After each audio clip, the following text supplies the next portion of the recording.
सरकार ये भी समझ ले कि ये तो किसानों की लड़ाई का आगाज है।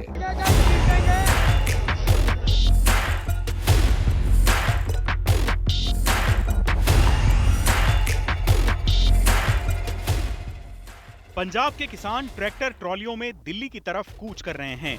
शंभू बॉर्डर पर किसान और पुलिस आमने सामने हुए। बैरिकेड तोड़ने की कोशिश करने पर पुलिस ने आंसू गैस के गोले छोड़े। कुछ ही देर में भगदड़ जैसे हालात मचे। माहौल तनावपूर्ण हो गया। किसानों और पुलिस के बीच तनातनी की इन तस्वीरों के बीच विपक्ष को बैठे बिठाए मुद्दा मिल गया है। कांग्रेस अध्यक्ष मल्लिकार्जुन खड़गे ने मोर्चा संभाला।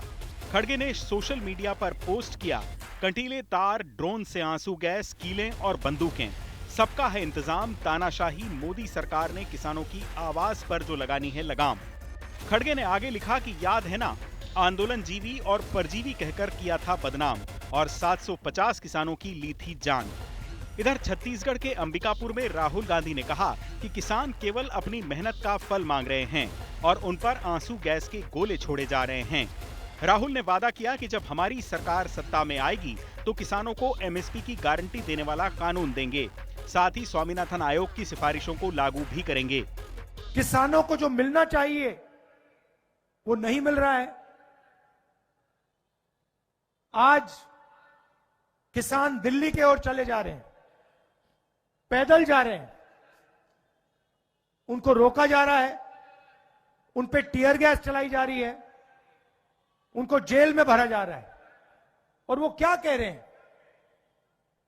सिर्फ ये कह रहे हैं कि हमारी मेहनत का फल हमें मिलना चाहिए।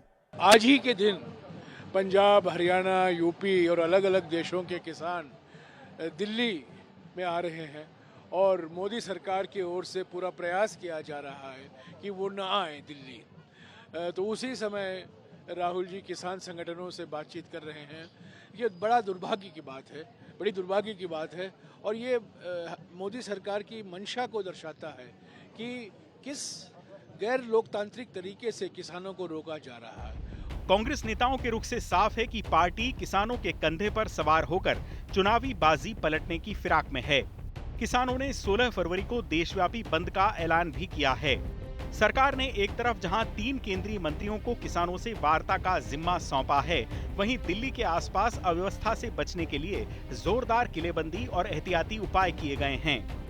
सरकार का सिरदर्द ये है कि पिछली बार का किसान आंदोलन देश के सबसे बड़े सूबे यूपी में चुनाव के मुहाने पर आकर खत्म कराया गया था। सरकार ने 3 कृषि कानूनों को वापस लिया था। जब से मोदी सरकार केंद्र की सत्ता में आई है, यह ऐसा अनोखा मौका था जब सरकार ने किसी मुद्दे पर अपने कदम वापस खींचे हों। यानी सरकार भी जानती है कि अप्रैल मई में लोकसभा चुनाव से पहले किसान आंदोलन उसके लिए कितना बड़ा सिरदर्द है। अयोध्या में राम मंदिर के उत्सव से रंगे देश में किसान आंदोलन रंग में भंग बन रहा है। खास बात यह है कि लोकसभा चुनाव से पहले राजनीतिक दांवपेच में बीजेपी से पिछड़ने के बाद विपक्षी दल किसान आंदोलन में एक उम्मीद देख रहे हैं। किसान आंदोलन में पंजाब और हरियाणा जैसे राज्यों के किसान तो पहुंच ही रहे हैं, तैयारी कर्नाटक के किसानों को लाने की भी दिख रही है। खबर है कि अयोध्या में रामलला के दर्शन के बहाने किसान ट्रेनों से दिल्ली कूच कर रहे थे, लेकिन खबर लगने पर मध्य प्रदेश सरकार ने इन्हें भोपाल में उतार लिया। जाहिर है विपक्ष की सरकारें किसान आंदोलन को हवा देने में जुटी हैं।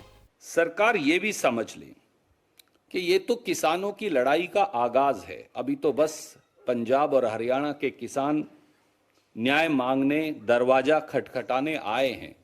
जब पूरे देश के किसान की कुमुक दिल्ली आएगी तो फिर अंजाम क्या होगा।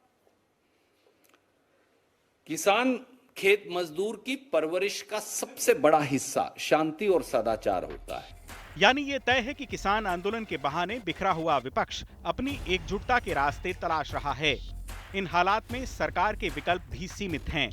सरकार को भी ये समझ आ रहा है कि चुनाव से पहले ये कवायद उसकी छवि बिगाड़ने का हिस्सा हो सकती है, लेकिन सरकार के पास किसान संगठनों को समझाने के अलावा ज्यादा विकल्प भी नहीं हैं। भारत एक कृषि प्रधान देश है और किसान ऐसा वर्ग है कि सख्ती की जाए तो जनता के बड़े तबके का सेंटिमेंट आहत होता है। आने वाले दिनों में किसान आंदोलन में और तेजी आ सकती है और सरकार का सिरदर्द बढ़ सकता है। सरकार के लिए चिंता की बात यह भी है कि यूरोप समेत कई देशों में किसानों के आंदोलन एक विश्वव्यापी ट्रेंड बनकर उभरे हैं। किसान आंदोलन और चुनाव का तालमेल भी देखा गया है। फिलहाल सरकार बातचीत के जरिए इस मामले को सुलझाने में जुटी है। चुनाव आज तक।